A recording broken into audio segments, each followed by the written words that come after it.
Hi, welcome back to my channel. My name's Marissa, and I like to talk about books and book design. But today is very exciting because we are going to talk about all the books I read in 2025, which allegedly is 70 books. However, when I was gathering all the images in my little file for the tier list, there was only 69. And also one of those is a picture book. So really more like 68. Sorry to lie to you, but you know what? Close enough, and 70 sounds better. So I don't care. I think the reason it says 69 is because one of them on my Goodreads list says no longer available. So I think it was something my Kindle sent through to my Goodreads, and it must have been a library book that expired, and I just don't know what it is. So who's to say? Regardless, we have plenty of other books to talk about today. I actually had a really great reading year. I read a lot, and I think a lot of them were good. And that is really all you can ask for. I think the only actual reading goal I set up last year was to read the books that people have lent me over the years, which did I do that? No, not even a little bit. So I am ashamed of that. But hey, it's a new year, so maybe 2026 is the time. Okay, I'm going to get our tier list pulled up now. Yes, my Christmas tree is still up, and it will be for at least another month. While I do that, let me know what your favorite book from 2026 was in the comments so we can chat. Maybe I read it too. Wouldn't that be fun? It would be. What the heck? Oh, something happened in my tier list. Hold on. Tier list. Shoot. It I had it pulled up, but it a stupid ad popped up and deleted it. That's awesome. Okay. Well, luckily I put them all in a file, so it's just going to take me 1 second. And I named them. Let's see if I can remember what I named all my tiers. Not that that's ever really that important, but it's important to me. Okay, it actually, yeah, it says there's 69 files in here. So 69 books to talk about. One of them being a picture book, but that's fine. That's fine. It counts. Okay. I have to be quiet while I type this, but just bear with me for 1 second.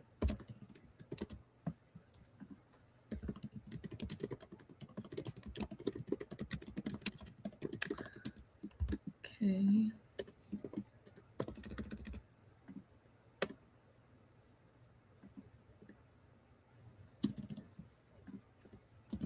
I'm trying to remember. Ooh, the only one I don't remember is what my middle tier was. What did I call that?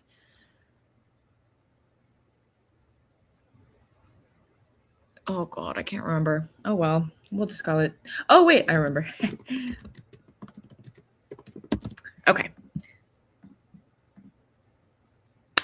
Eden is here. Hello, Eden. Thank you for joining in. Everyone, I think this is going to take a while because there are quite a few books. So get your bev. I'm sipping on a cherry Coke Zero, which I added lime to. So it's going to be a good night for me. Okay, let me share my screen.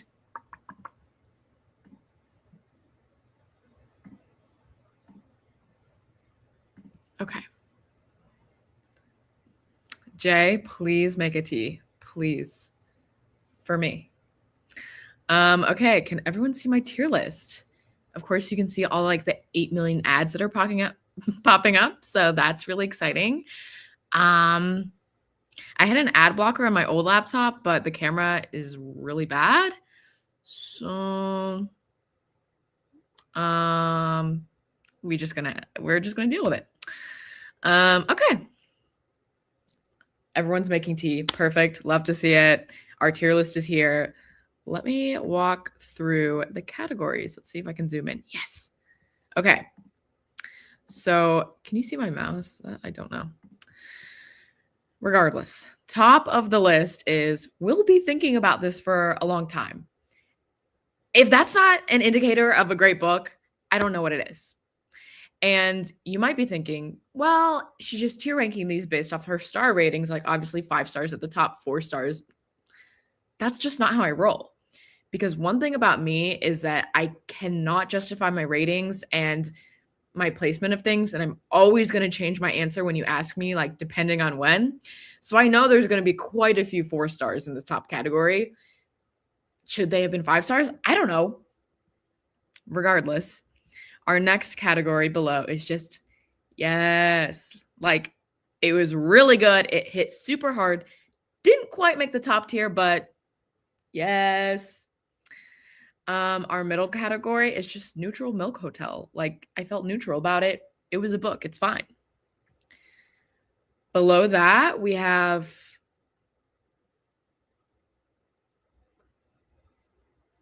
and that's all I have to say about it.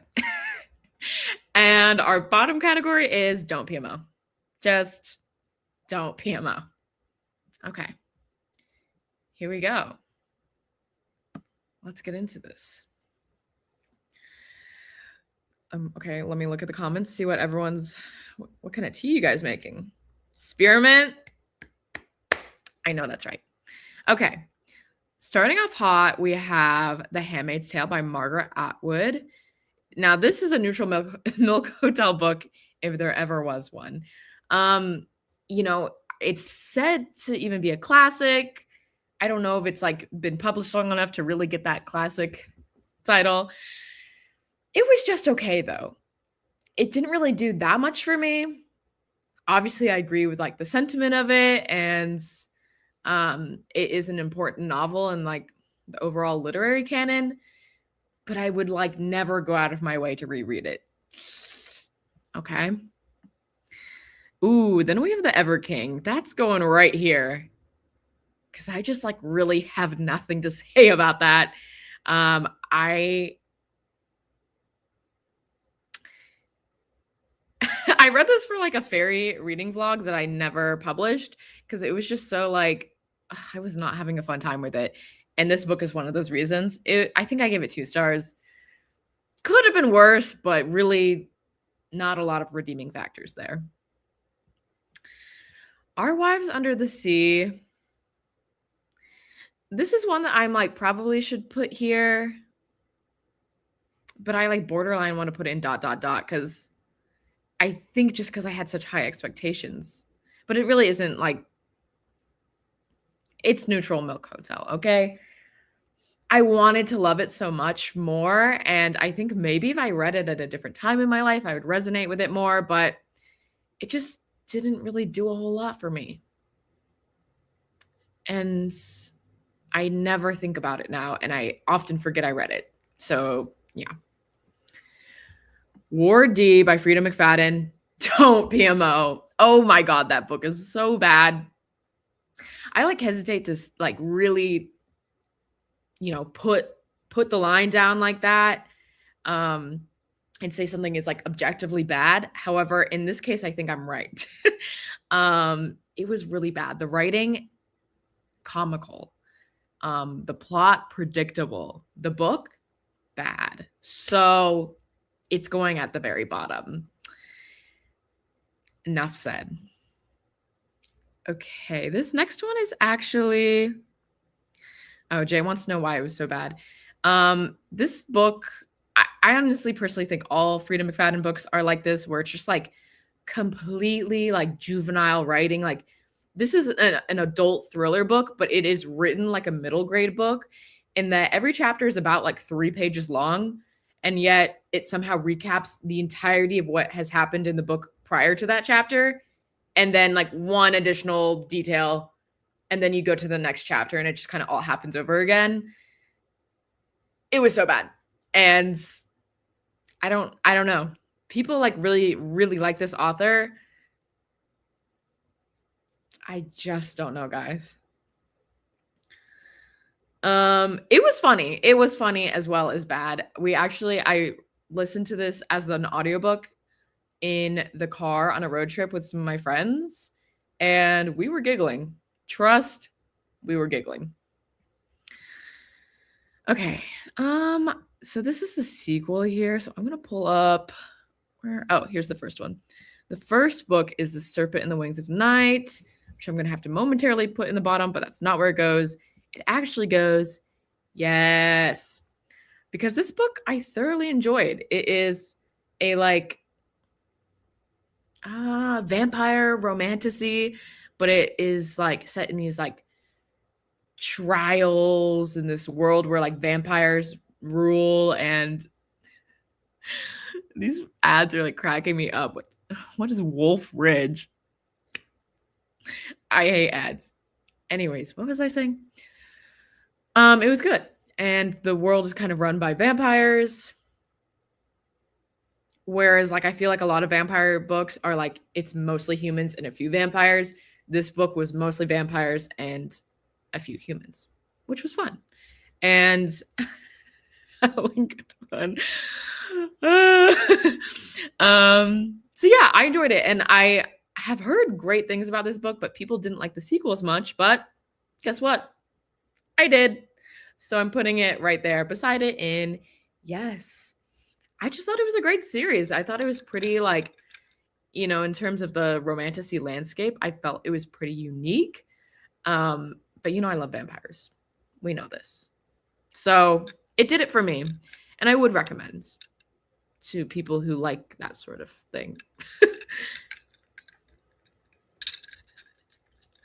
Hey guys, hot reading tip. If you don't like it, don't read it. That's something I'm still working on though. Okay, then we have the vanishing half.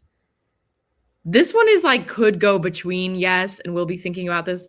It's not quite, that S tier, so I'm going to put it in yes. But this book was really great. I listened to it as an audiobook, and it's just a really great like historical fiction. One of those books where like you are following a few different characters, and in the end it sort of ties the knot, and you see how they were all connected all along. And it was a great story. And I was about to say, I will be thinking about this for a long time. Should I bump it up? I'm going to bump it up. It was good. Powerless, you can go right there beside the Ever King.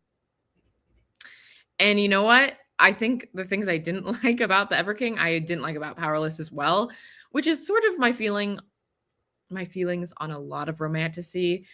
So much of it is just copy and paste. It really bores me. So it has to be, doing a little something to keep me interested. And Powerless was one that was really bad about just like kind of taking from other books and, and that like the meme of copying someone else's test and being like, don't make it look too similar though. That's this book. And, it could have been fine, but it's also so long. So if I'm going to invest that much time into a book, it should be better. This book is Born in Fury. I'm going to put this in yes. Sorry. This is an arc someone sent me. The author, not someone. The author, Moshe Winter, sent me this book for an honest review. And it is like, I would not say it's romantasy. I'd say it's more, I wouldn't say it's high fantasy, but fantasy. Oh, the in-between. It's just fantasy.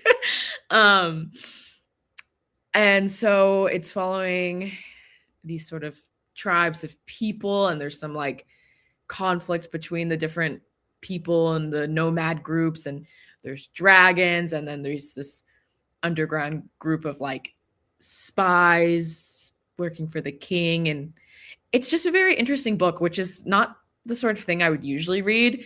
And I read it because he sent it to me as an arc, but I really did enjoy it. So I think like for me, not being a fantasy reader and enjoying it as much as I did, if you are a fantasy reader, I think you would really enjoy it, if that makes sense.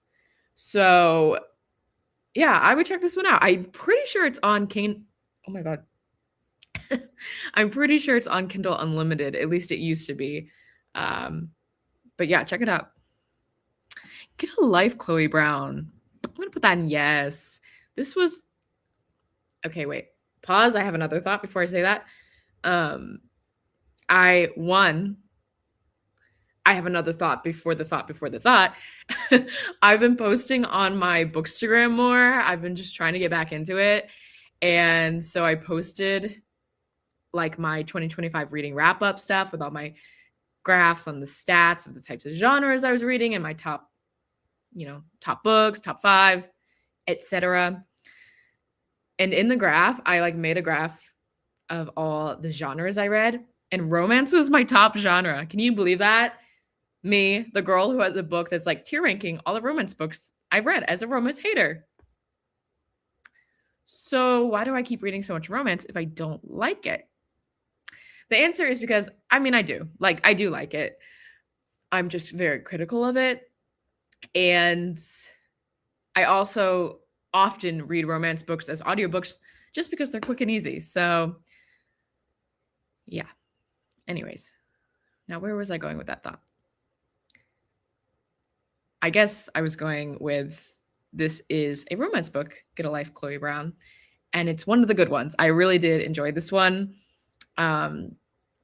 We're following a character who has a chronic illness. I'm forgetting what it is right now. So sorry, it has left my mind. And it's like a romance between her and I guess the like property manager of her apartment building, which is random but fun, and it works. And it was cute. I liked it. I liked the characters. I felt like they were both like well fleshed out people, which is usually my like highest standard of romance. Like, are these characters like real people? I don't know. I'm just saying things. Hi, Lizzie. Thanks for joining. How have you been? And yeah, I was having people comment their favorite books of 2025. So let me know what your favorite was. Okay, next, Rebecca, I'm putting in yes. This one is almost S tier as well, but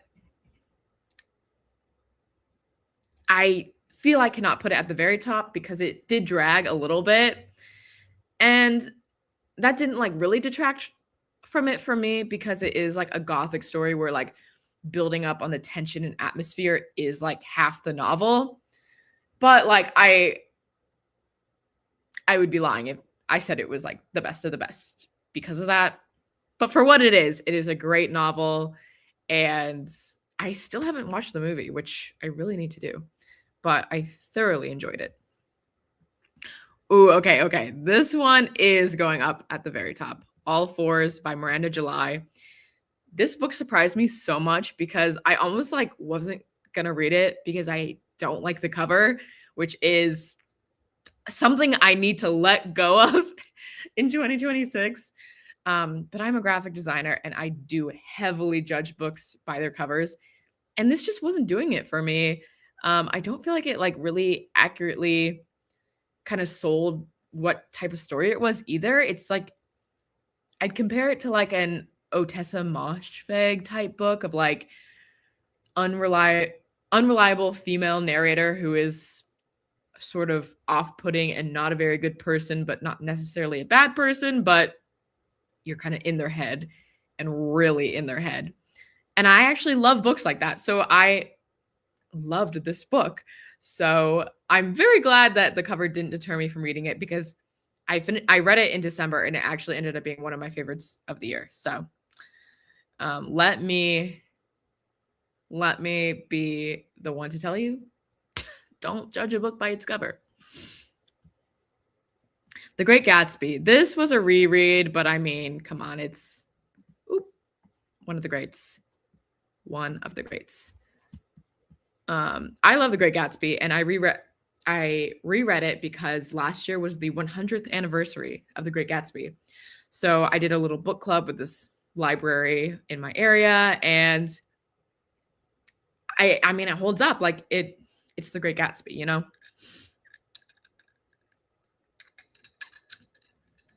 Okay. Recursion, Blake Crouch. That is Neutral Milk Hotel.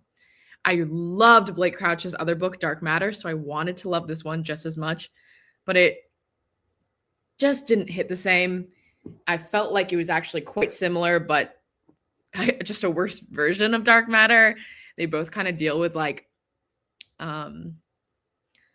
multiple universe situations, and it was just fine. It wasn't necessarily bad, but didn't wow me. This is another book that an author sent me in exchange for an honest review, and I'm going to put it in Neutral Milk Hotel because this is a collection of short stories, and there was like one or two in there that I really loved, but the rest didn't really stick with me. So that's kind of where my overall feelings for it go, but it's a really like sort of bizarre collection of short horror stories, which I love. I love horror. But I often struggle with short stories because it's like, I mean, obviously it's in the name. You don't have enough time to really flesh out all the stories since you have such limited page space. And I'd be really interested to read from this author in the future, like a full-length novel where she can really like delve into all the minute details. But this was just okay for me. As was Clown in a Cornfield. I like actually did really have fun reading that, but I just can't bump it up above that because it was not worthy of a yes. Okay. But it was a lot of fun. And if you like clown horror or like a good like campy summer horror, it's perfect for that. Okay. Now, this was a recent read, The Christmas Tree Farm. That's going in. It was fine. It was fine. I think those like sort of cozy romance smut books just don't do it for me because again, like I need more things fleshed out in a romance book. I need to like know about the friends and more, and I just need to believe that you're a real person. Does that make sense? Like, or just not a flat character. That's what I'm trying to say, but not a real person. Okay. And now this is actually the third in the series, but each book in the series is technically, you can read it as a standalone. However, I like immediately knew certain characters that were being called out were like from the previous books. And it did make me like kind of wish I had read those first, although I didn't really like it. So like, should I go back and read them? No. Will I? Probably. Yes. Because that's just the kind of person I am. I just can't explain it to you. Sometimes I like reading things that I think are bad. And it's because I like to giggle and think about why I don't like them. And is that weird? Maybe. Maybe I'm just a hater. Butter is Neutral Milk Hotel. I wanted to love this. You can even see from this cover, is this not giving like thriller? You see the bloody handprint, right? No, this was like it. I would say it was like borderline giving like literary fiction, which I am an enjoyer of, but I went into it thinking I was getting like a thriller, kind of like it's set up almost to be like a Hannibal Lecter type thing or Silence of the Lambs, and it was not giving that. Now, what I did like about it were all the food descriptions. That was great. But the rest just didn't really land for me. And I think it like could have been a different story if it just wasn't marketed as a thriller. So that's unfortunate. Cinderella is dead. I don't have anything to say about that. And I really didn't have any business reading it. So that's on me. Half a Soul. This is another one I read for the fairy vlog that I scrapped. I did like it. I did. But I didn't love it. It was just sort of okay. But I did really enjoy the sort of combination of like a fairy book with like Regency era stuff. That was fun. However, I felt like it was too split down the middle where the author didn't really commit one way or the other to like the full like fleshing out the fairy world or like leaning into this Regency era. So that's why I didn't love it more than I did. But so interested in seeing if there are other books like that, because it sounds like my perfect cup of tea. The Boys in the Boat is also just middle of the line. This is one of the only nonfiction books I read this year. And I don't know, I didn't love it. I wanted to like it a lot more because usually I do really like those nonfiction books that are sort of like memoirs written in the style of like a fiction novel. But this one felt a lot more like it was telling me rather than pulling me into the story, which, you know, it's a nonfiction book, so fair enough. But I felt like it was sort of, I guess I just had the wrong expectations. I thought it was going to be more storytelling, and it was a lot of giving me the facts. And also, I just don't really care that much about rowing, so it was, you know, hard to pique the interest. Jay says, my grandma has recommended The Boys in the Boat to me so many times. She gave it to me, but I never read it. I actually think you might like it, Jay, to be honest, because you at least like sports and athleticism and the Olympics. That like is of no interest to me. So I was more interested in like the historical stuff, but it really focuses more on the sport. But I think you'd like it, but I don't think you'd be like, new favorite book. You know what I mean? One Day in December is fourth tier. I didn't really like it. I think I gave that one 2 stars. It was not very memorable, kind of frustrating, didn't like the characters, and yeah, I don't have anything else to say. Yeah, you would definitely like it more than I did. And I didn't hate it by any means. Like, it was fine. It was, you know, I know there are a lot of people who do like it, and I can see why they like it, but just not one for me. Okay. The Roommate.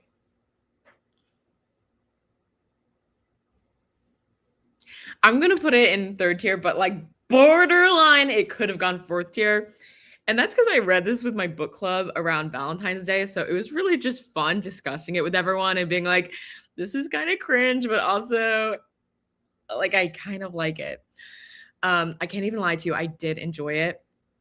And the theme for my book club that month, every month I like pick a theme and we vote on books based off the theme. The theme was smut, which we don't usually read smut, or like smut specific books. And one of my main critiques is that there was not nearly enough smut. But I think because of that, the tension between the characters was really good. So I liked it. Mrs. Dalloway by Virginia Woolf, 2nd tier. Yes. That was my first Virginia Woolf. And to be completely honest with you, I was reading this with a book club at a library where a lot of the members in the book club are teachers, literary scholars, librarians, and hearing them discuss the book made me so much more invested. And I think I would have been like really lost if I was reading it on my own, because it is like so stream of consciousness. I've never read anything else like it. So I'm like so grateful that I was able to read it with them and like kind of, you know, be able to bring my confusion to the table and like have discussion questions about it. And because of that, I really appreciated it. And I'm excited to read more Virginia Woolf, but I'm terrified to read it on my own because I'm like, I don't know if I would have appreciated it as much had I read it on my own. The God of the Woods.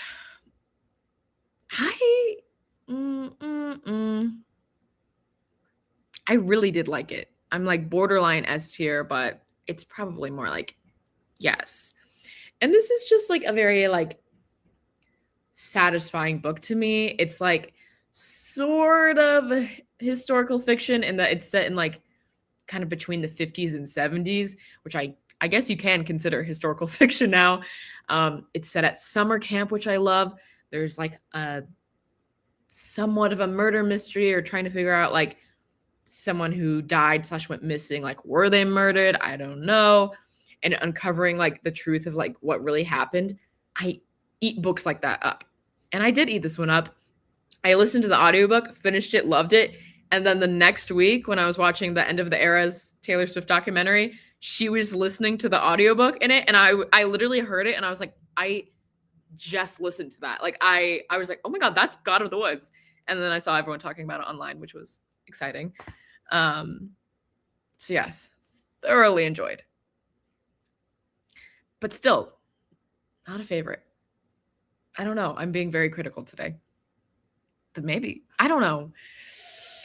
I always feel so much pressure when I'm like ranking things and like putting things like my top 5 top favorites. It just depends on the moment. Like ask me later and maybe I'd say yes. Bunny. I like, again, I feel like almost the same I do about the God of the Woods, or it's like it could really go either way. But because I'm like on the line, I'm putting it in yes. Bunny was awesome. Like I had been waiting to read this for so long. It was just on my like TBR because I knew I was going to love it. And sometimes when you like know you're going to love a book, you just put it off because you feel that pressure. And I did love it. And I'm so glad I finally read it.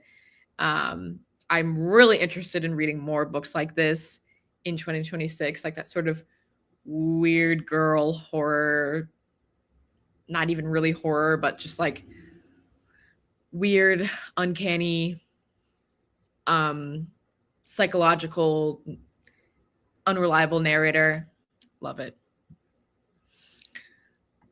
Happy Place. It's again, like I really did enjoy it quite a bit, but I'm going to put it in 4th tier. I don't know. I actually recently changed my bio on Goodreads to be like chronic rater 4 stars of books, because I always rate books 4 stars because I'm like, I love it, but I just can't commit to the 5-star.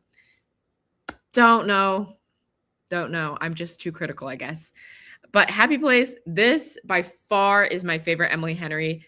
It is the only Emily Henry that I have given 5 stars. And that's saying something. And I think for me, again, with all these romances I read over 2025, this is one where the characters are fleshed out, the side characters, the friends are fleshed out. We have like a very clear backstory of like how these people met, why they broke up, and like eventually like got back together. It just worked for me. Those are like all like that's the element of a perfect romance for me. I need all these details. I don't want it to be like a magical fairy tale where everything just works out. I like the complicated details. And yeah, this was great. More of this, Emily Henry, and less of one that we'll be talking about later. The Rachel incident. Okay, I'm a broken record, but it's also going in yes.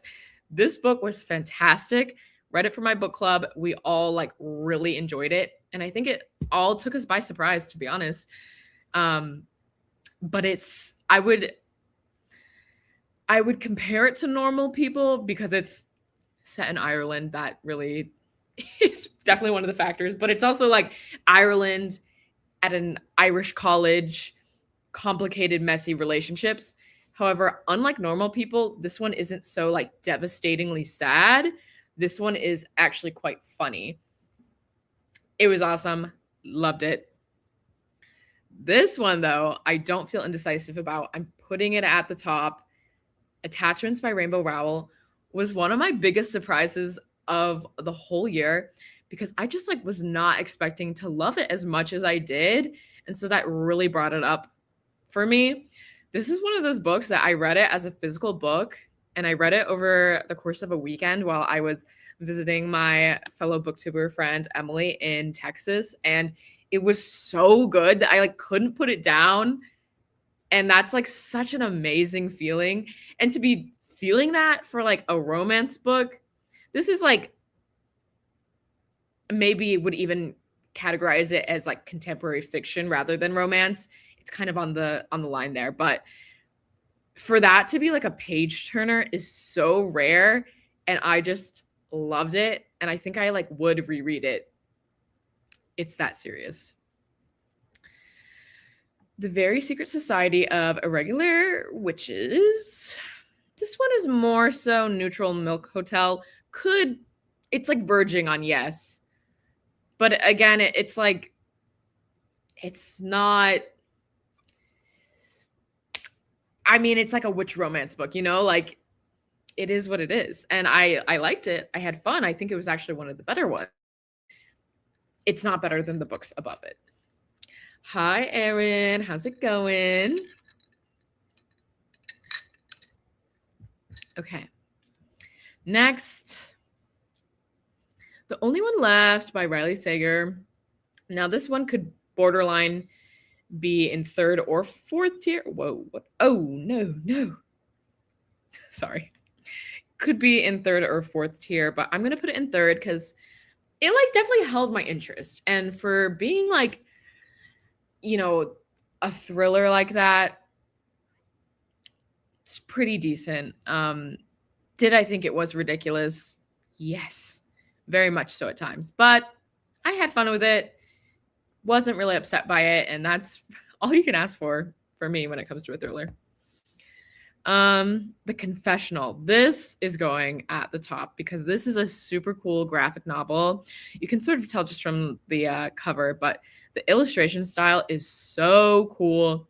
And the whole book is the same sort of color palette of like the purple, pink, red. Loved it. And it's a vampire graphic novel. It's set in like 1920s New Orleans. It's so fun. I checked this out from the library. Highly recommend. Another one that's going to the top, The Favorites. This was another really big surprise for me. I just like didn't think I was going to like it as much as I did, but I listened to the audiobook and it just like had me on the edge of my seat the whole time. Like I was sat. It was just so interesting. And this is interestingly another book that sort of is about like the Olympics. It's like about Olympic figure skaters, but I was still interested. Sorry to the boys in the boat, but I like the Olympics when it comes to figure skating, I guess. Under One Roof. This is an Ali Hazelwood. You know I love her. This one's neutral milk hotel though. And that's because this is just a novella. Like it was a very short audiobook, like a 4-hour audiobook. I was sat though. I was eating it up. But when I, think of all the other Ali Hazelwood books, it's not going to beat out some of the other ones, which we will talk about later because yes, Ali Hazelwood was my top read author of the year. That is no surprise. I love Ali Hazelwood. Ooh, okay, this next one, straight to the top. Well, it's going to take a pit stop there, but then to the top. The Perks of Being a Wallflower. I'm saying it at this moment in time, and I think this is what I said on Instagram too. Favorite book of 2025. And I actually read this in January of 2025, and it beat out all the other ones I read the rest of the year. This book has been out for a very long time, and I was late to the party. So if you're late to the party, don't feel ashamed. You can still pick it up now and enjoy it because, it's so good. And I think this is probably technically a young adult book, but I felt like it impacted me just as much reading it as like a 20-year-old than maybe even more so if I had read it as a teen, because I think it wouldn't have like clicked as much, having that perspective now, no longer being a teenager. That's just me though. I really, really loved it. Probably a new all-time favorite. Emma by Jane Austen is yes. I love Jane Austen. And Emma is a really fun one. I do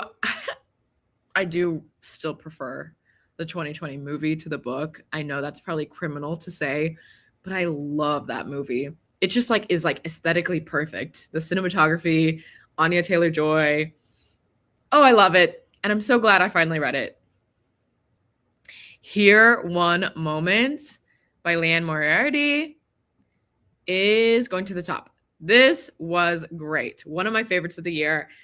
And again, so unexpected. I just randomly checked it out. Oh, wait, sorry. Some people are saying it in the chat. Oh, Jay's saying the Winter Olympics are coming up. Yes, I like after I finished the book, I was like, Olympics ice skating, and it told me it was coming up soon. So I was like, okay, maybe I'll watch it this year for the first time ever in my whole life, genuinely.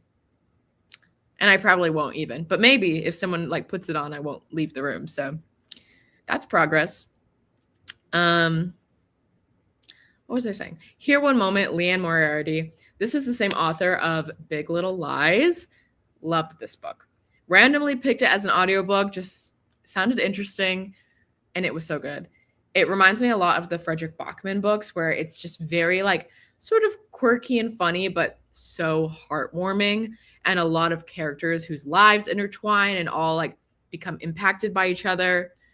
It was so good. Ooh, okay, May by Ellie Hazelwood is going to the top. I don't even care. This is one where I know for a fact I rated this 4 stars, and it's at the top. I don't care. I should have just rated it 5 stars, but I'm just have to do what my heart tells me to do sometimes, and that's okay. May was so good. I think I still preferred Bride, but only marginally. Like they are really close, like neck and neck. I loved reading both of them. I just love Ellie Hazelwood, and when she does the paranormal,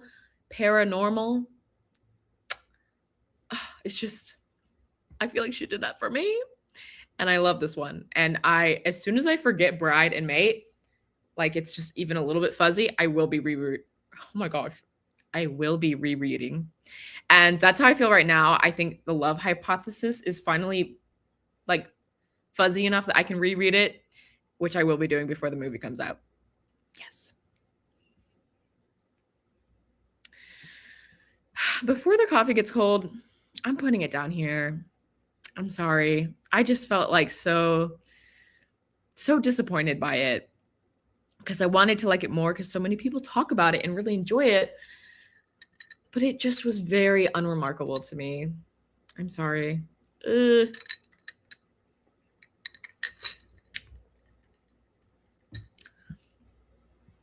We Have Always Lived in the Castle. Yes. Yes. I love Shirley Jackson. This one was so good and so whimsical, like whimsically gothic, if that makes sense, which is my perfect cup of tea. It was great. Funny story, Emily Henry. This one is yes. I read this one before Happy Place, and at the time I was like, okay, this is the best Emily Henry. I really enjoyed it. Some of her best characters. But then I read Happy Place and I was like, oh, this is the best one. But it's still up there. Like, it's really good. Really good. Happy Place is better, in my opinion. A Study in Drowning. This was just a nothing burger to me. It's like one of those books where I like look back and I'm like, what the hell even happened? Like, it was a nothing burger. Wanted to like it more. I like the cover. It just wasn't giving. Beautiful Ugly is neutral Milk Hotel, but could be bumped up. I did really enjoy this. And again, I'm very critical of thrillers. Like, it takes a lot to impress me with a thriller. And this one did impress me in that it didn't like royally piss me off. So that actually is high praise for me. I know it's only in my 3rd tier, but if you're a thriller lover in general, I think this would be a good one. You know, does that make sense? Like, I typically very much dislike thrillers. So when I like it, I feel like it's a good one. Yeah. But again, still just feel kind of neutral about it. Now, this next one, Mr. Willoughby's Christmas Tree, is actually going to the top tier. Now, this is the picture book I read that I told you about in the beginning. I don't care. It counted as my reading goal. I read it out loud to my family on Christmas Day for my nephew. That counts as reading. And I loved this book. I actually had never read it before. Like, I didn't read it as a kid. I just happened to read it. And I was like, this is freaking awesome. and I loved it. So yeah, laugh all you want, Jay. It was awesome. And it's a five-star top tier book for me.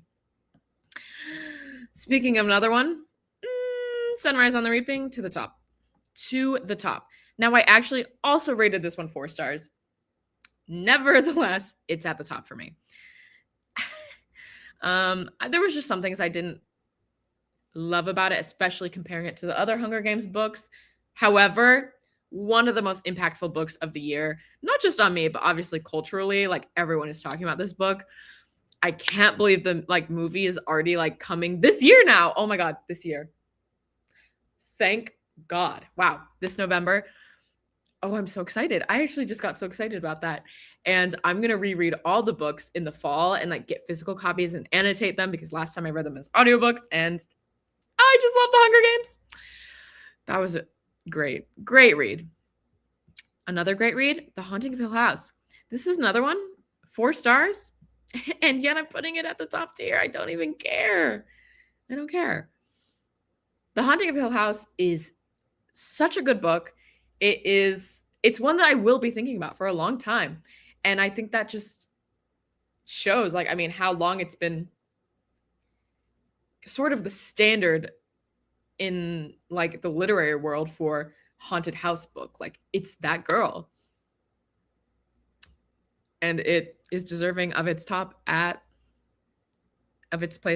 the top. Winter Solstice. Can I make this smaller? Okay. Winter Solstice is an essay, actually. So it's very short. It's just an essay, but it is bound like a book, and I did read it. It's Neutral Milk Hotel. It was good. If you're looking to read an essay like that, I think this is a good one, because it's all about winter and the feelings around the season and how it's sort of this sort of, wow, I'm slurring my words. I promise I'm sober. It's this sort of melancholic look at the season, how everyone sort of feels sad and lonely, and yet you can still find beauty in the season. And I did quite like that. However, it was, it wasn't remarkable necessarily. Neutral Milk Hotel, yeah.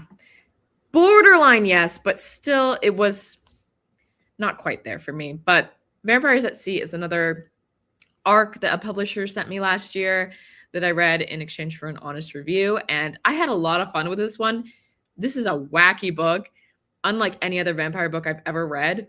It's crude, it's funny, it's thought-provoking, which sound like just such the most adverb ass sentence, but wait, adjective. We're moving on. Binti, it's going down here because I don't even really remember it. And I just kind of remember being okay.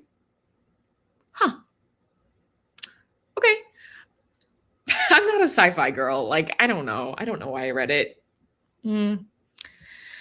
Problematic summer romance. It's going in yes. I'm sorry. It's just, I think I gave this one 3 stars, maybe 3.5 stars. Because again, when I'm reading Ali Hazelwood, I'm comparing her to herself, and she has books that are better than that one. However, in comparison to all the romance books, just no one's going to do it like her. So it had me blushing and giggling and kicking my feet. Carrie Soto is back, is Neutral Milk Hotel. Again, I went through this weird phase. I think I talked about it in my most recent video, where I was reading a lot of sports books. And I'm just not a sports girl. So why was I doing that? Don't know. But it was fine. I liked it. I just didn't love it. Rejection. This book is wild. I'm going to put it in yes. It maybe is borderline, should be in the tier below. But it's a really unique book. And one that okay, I'm going to say this. I will be thinking about it for a long time, but not necessarily in a positive way, in a sort of baffled, grossed out way, but also impressed that the author pulled it off. It's just a very odd book. And I mean that mostly in a complimentary way. It also is just so interesting. There's this like part. So basically, I would say this is like a novel in stories where like each chapter is its own short story, but it does also tie through to like a larger story.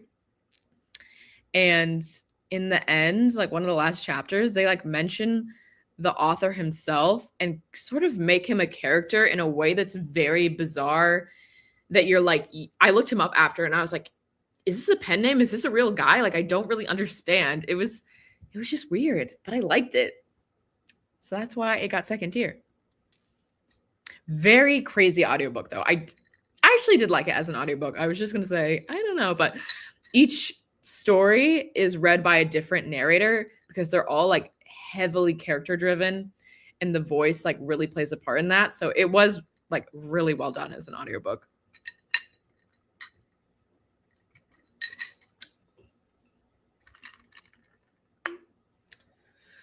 Okay. I think we're making I just like saw Ward D being the only one at the bottom and like, yeah.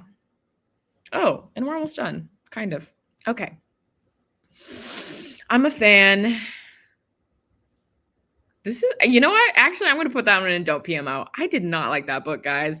I think I gave it 2 stars, but it was just so like, okay, like, what are you trying to say with this? Like, I don't know. I get it, but also is like, it kind of PMO. So, okay, Encyclopedia. Emily Wilde's Encyclopedia of Fairies. Yes. Actually, you know what? F it. It's going in the top. I thoroughly enjoyed Emily Wilde's Encyclopedia of Fairies, and I wasn't expecting to because this is sort of classified as a cozy fantasy, which is sort of hit or miss with me, but I liked it. I thought it was cute, and the romance in there really did it for me. Really. Because it's one of those things where it's like, I'm trying to think of how to say this without spoiling it. Slow burn. It's a slow burn. And mama loves a slow burn. Ooh, a novel love story. Don't PMO. Sorry. But it did PMO. That's the crazy thing is that it did. I've read Ashley Poston's other book, The 7-Year Slip, and I liked that one. Like, you know, it wasn't a favorite by any means, but I liked it. This one, like, actually enraged me because it was like, the problem is that from this book, I learned I don't like grumpy sunshine. So it was just always making me so mad that he was like so grumpy and treating her so poorly. What? Oh my God, what the heck? You're kidding. You're kidding. 1, did I just get a virus? 2, why did it do that? It's all gone. Okay, let me just see if I can just get the last row. I'm just gonna shoot. That is so frustrating.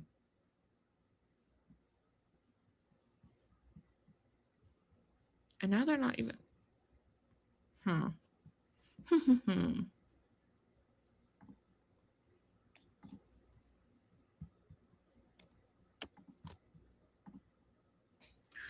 Wow. Sorry, guys. We will not get to see the total list at the end, but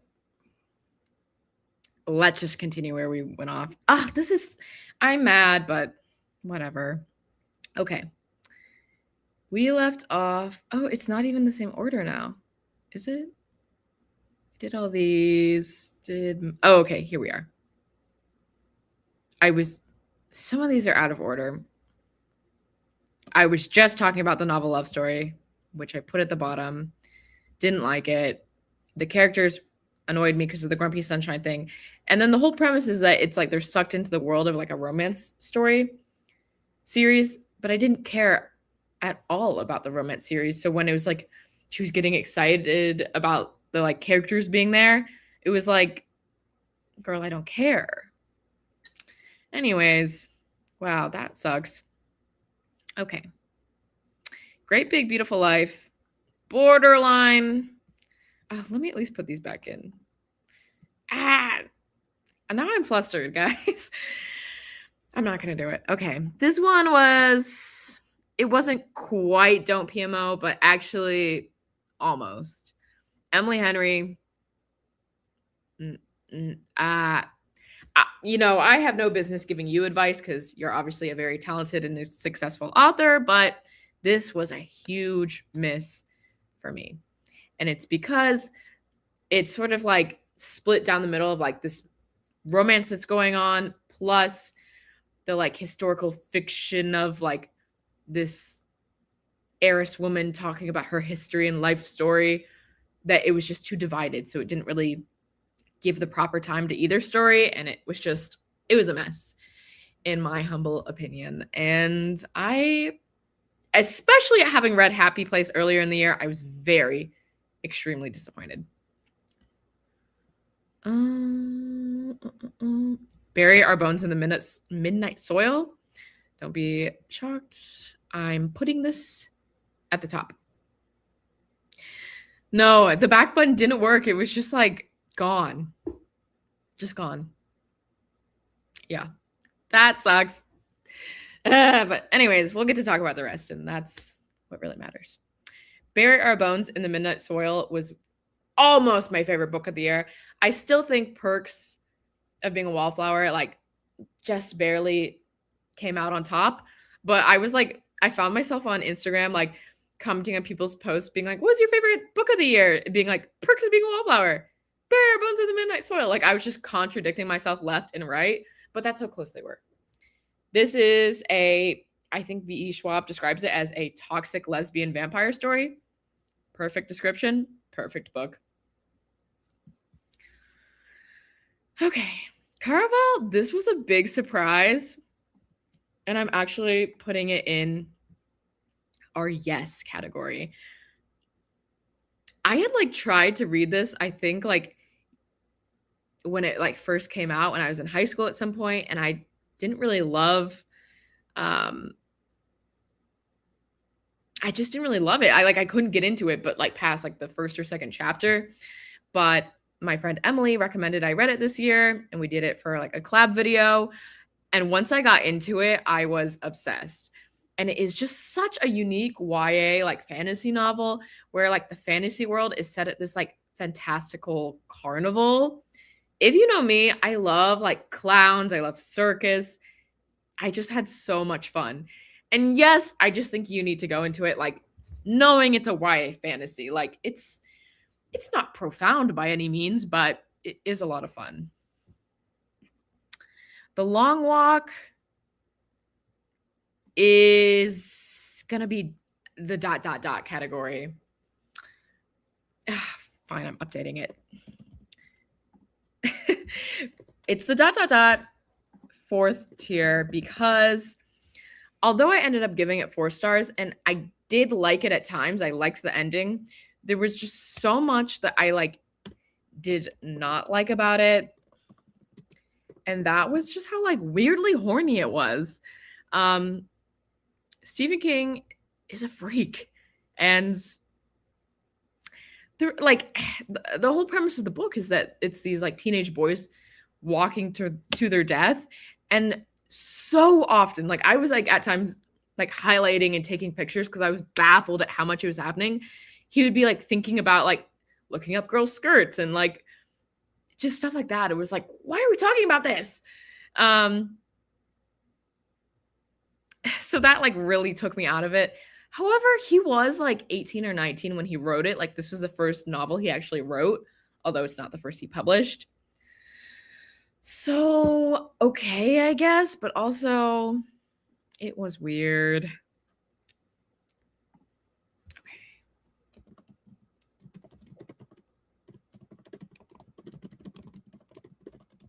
All right, we're back. Okay. Court of Wings and Ruin. Ooh, my laptop. Is yes. This is now my favorite book in the ACOTAR series. I just thought it wrapped up that like initial trilogy really well. Still haven't read the other books, so maybe My opinion will change down the line, but I think this is the best one. I really liked seeing like where all the character arcs went. I really liked sort of the arc of Nesta's character. I liked, the final battle. I cried, I laughed, I loved. My like main critique is, I don't know how to say this without spoiling it, but too happy of an ending. You know what I mean? We got to be willing to like make some sacrifices, I think. But still, I thoroughly enjoyed it. Lights Out. This like probably should be Don't PMO, but it's ... This is like a crazy ass smut book. And it wasn't even like the like weird smut that bothered me. It was the characters. And I'm like so sorry to anyone I'm about to say to anyone I'm about to offend when I say this. They were like so millennial. There was a point, I remember I was reading this on my Kindle and I had to turn it off when I read this. He says like something about like, that made me shooketh. And then the girl's like, she like makes a comment about it, but like being like, I love that you just said shooketh. Ah! Oh my God, that like actually made my skin crawl. In fact, I'm putting it in the bottom, having to relive that. That was horrendous. And as I said earlier, sometimes I like to read books that I think are bad just because they make me giggle. I don't even think I'm going to read the second one. I just like, I think one is enough. The Compound, another really huge surprise. I think I'm going to be thinking about this for a long time. This book was so good. It is sort of like a reality TV show as a novel, but it's also like a little bit dystopian. And what I loved about this book is that they never like explain to you what's actually going on. You just have to sort of use the context clues to gather the picture for yourself. And I'm like, thank you. There are so many books now that like the author, the way they write, they just over explain. It's like, do you think I'm dumb? Like, I get it. And this one was so tastefully done of just giving you enough to, finish the picture yourself. It was super smart. It was a huge page turner. I listened to it as an audiobook, but I was constantly like, I need to put my headphones in. Highly, highly recommend. Lissy says, the second one is way worse about Lights Out. Thank you for telling me that. I will not be reading it. She says, Lights Out pushed my limits, but turned out enjoyable for me. I was hoping for more in the second one, but I apparently am not a mafia romance girly. I don't think I am either. And that's why I was like, I did go and read it on Goodreads, the description, to be like, should I do it? And I saw it was like following her like mafia mob family members. And that whole like plot line, I was like, I don't need this. I really don't. I will not be continuing on. So thank you for telling me that. Let's see. The Reformatory. Will be thinking about this for so long. What a fantastic book. This is like the perfect mashup of historical fiction and paranormal fiction. It is set in the Jim Crow South, following this boy at a reformatory school who can see ghosts. And so he sees the ghost of the boys who were murdered there. All the while he is trying to escape. His sister on the outside is trying to get him out. Such a great story. And it's one of those things that they just don't teach you about this in American history classes. So I'm like, I can't believe I didn't know about this. And I'm so like, just glad I read this book. So now that I know more, and also it was such an impactful, touching story, I think about it all the time. The Frozen River. This one, I'm going to put in yes. Borderline could be the top one, but not quite there. This is another really great historical fiction. Read some good historical fiction this year, and I'm excited to read more. But this is like a fictional retelling of a real woman. She was a midwife in like the 1860s, maybe. I don't know. Well, she only lived for 10 years in the 1800s at some point. But she's a midwife who she's known for delivering over 1,000 babies and never once having the mother die, which is a crazy accomplishment, like, period, but especially in that time period. So yeah, this novel was great. And I read this for my book club. We're going to discuss it at the end of the month. And I'm so excited to hear everyone's thoughts. All Quiet on the Western Front, will be thinking about for a long time. I cannot believe how much I love this novel. And I didn't think I would ever read it, but then I watched the 2022 Netflix adaptation of it and was just blown away. Cried my eyes out. I loved it. So I read the book this year and it is just as good. It really is such a great war novel. If you are like interested in reading a book like that, it just really takes you there and puts you in the shoes of the soldiers and what they were going through in World War I. Crazy story. Ruined. This is a graphic novel. I'm putting in yes. I really like this one. It's like a Regency era, sort of like Pride and Prejudice, except it's not. And it's like low-key smutty for being a graphic novel, like, but it was fun. I liked the romance. It was very cute, and the art was cute as well. So this was a great surprise. Yeah, that's right. Let's see. There's like so many books about World War II, but not as much about World War I. And I think that's what's so like continually impactful about All Quiet on the Western Front, is that it's like just a different look at things, especially since the author himself was in the war. So it's like, I think it's described as being like a semi-autobiographical novel. So it's like, it is fiction, but it's also like is sort of true. And I think that's why it like hits so hard. Peter Pan. This one was like really nostalgic and fun. However, I'm going to put it in Neutral Milk Hotel because it's so hard to like love it fully as much as I want to because of how problematic it is. Obviously, like same thing with like the Disney movie, like just really problematic depictions of Native Americans. So that is just so unfortunate. And obviously, you know, it's a product of its time, but it's like such a whimsical, magical story that's like, oh my God, why did you do that? We could have just not included that and it would have been fine. But yeah, so it's unfortunate. Okay, let's see. I reviewed all these. Is that the end? Wait, let me... Is that the end? Did I think that might be the end, guys. Oh.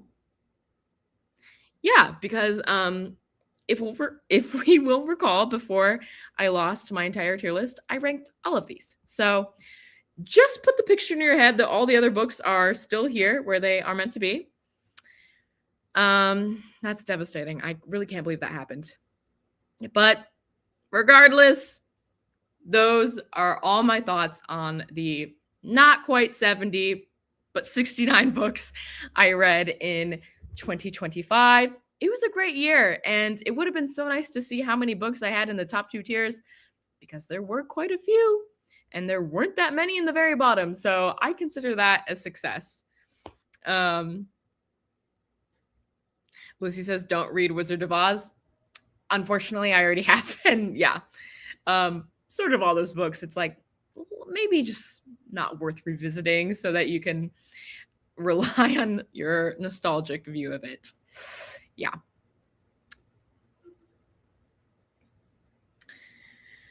But yeah, you're right. At least we have the live stream, so can go back and look and keep the record of all my thoughts. Although like I said, it's kind of hard to keep record because I change my opinion like so based on the moment, like how I'm feeling.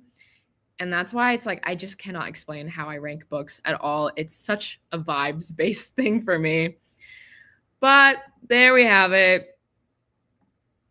Thank you so much for joining me for this. This was a lot of fun.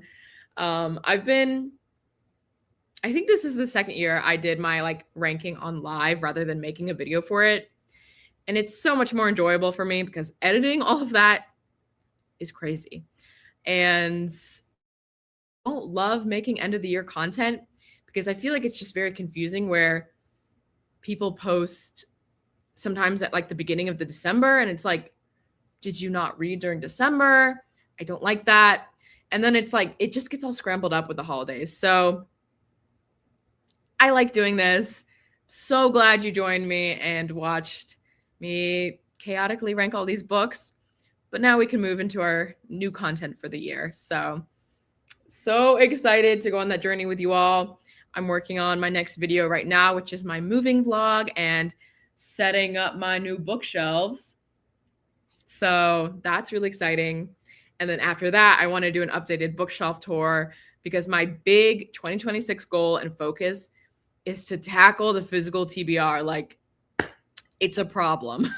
So I think I'm going to be making a lot of videos around that and trying to do fun challenges to like really hit that goal. I like in a perfect world, I want to read 30 of those books. And I know I have at least over 200 unread. So that's not even a dent, really. Right? Like, I don't get how people rank on December 1st. It's like, I sort of understand with the algorithm, it's like, pushes that content out, but it's like, you sacrifice so much, I think. So yeah, not for me. But thank you so much for joining, Lizzie, and good night to everyone else. Thanks for being here and chatting with me. And I'm so excited to see what 2026 holds. So good night to all, or good morning if you're watching this at a different time, I suppose. I will see you very soon.